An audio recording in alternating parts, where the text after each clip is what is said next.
ஓம் சாந்தி. B.K. Surajbhai அவர்களின் தாரணை வகுப்பு, ஆகஸ்ட் 20, 2024. நாம் அனைவரும் பாப் தாதாவின் இதய சிம்மாசனாதிகாரி குழந்தைகளாவோம். பாப் தாதாவின் இதய சிம்மாசனத்தின் மீது நமக்கு அதிகாரம் இருக்கிறது.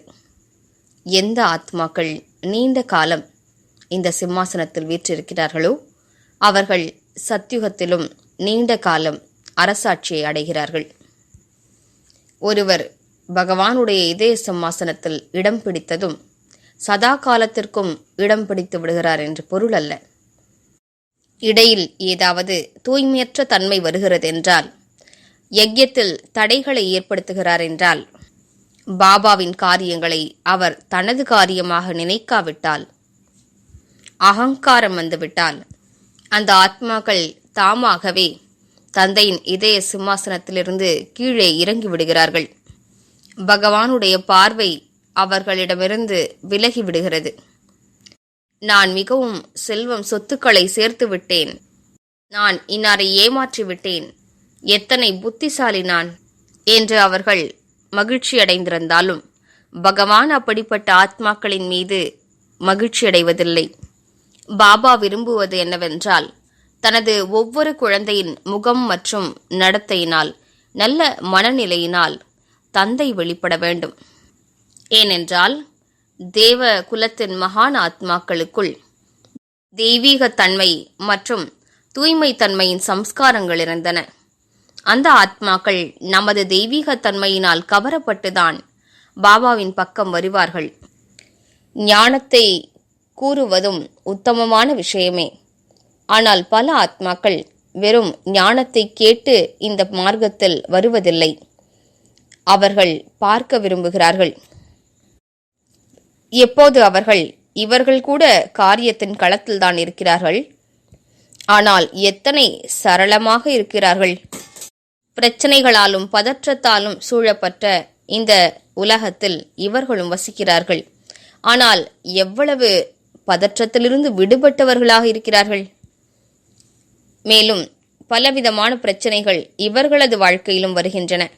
ஆனால் இவர்கள் தனது மகிழ்ச்சியை விடுவதே இல்லை என்று இப்படிப்பட்ட விஷயங்களை அவர்கள் பார்க்கும்போதுதான் அந்த ஆத்மாக்களுக்கு பாபாவின் பக்கம் கவர்ச்சி ஏற்படுகிறது.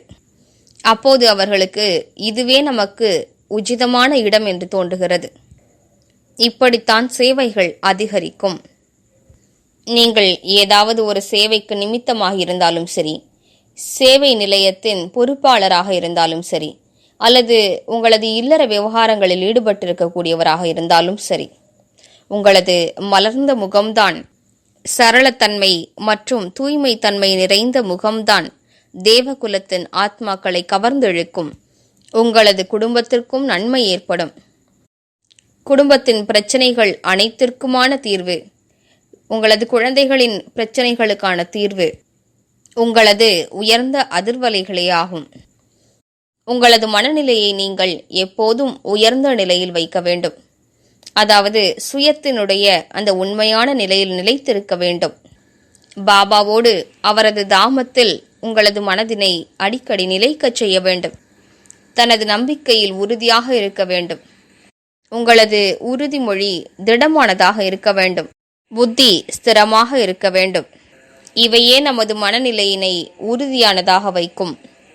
கூடவே சரள சொரூபமாக இருப்பது, அசரீரி பயிற்சி செய்து கொண்டிருப்பது, ஆத்மஸ்வரூபத்தில் நிலைத்திருப்பது, மேலும் சுயமரியாதைகளை பயிற்சி செய்து கொண்டிருப்பது, இவையே உங்களது உறுதியான மனநிலையை உருவாக்குவதற்கு உதவி புரியும்.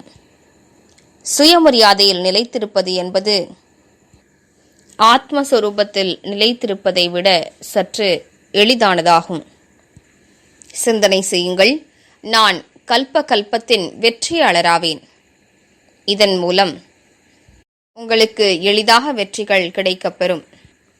நான் ஒரு மகான் ஆத்மா ஆவேன் என்று பயிற்சி செய்தால் உங்களது வாழ்க்கையில் உயர்ந்த தன்மைகள் வந்துவிடும். நான் தூய்மை தன்மையின் தேவியாவேன் என்று பயிற்சி செய்ய செய்ய உங்களது வாழ்க்கையில் தூய்மையின் அளவு அதிகரித்து கொண்டே செல்லும். நான் மாஸ்டர் சர்வசக்திவானாவேன் என்று நினைவு செய்வதனால் சக்திகளால் நீங்கள் நிறைந்து விடுவீர்கள்.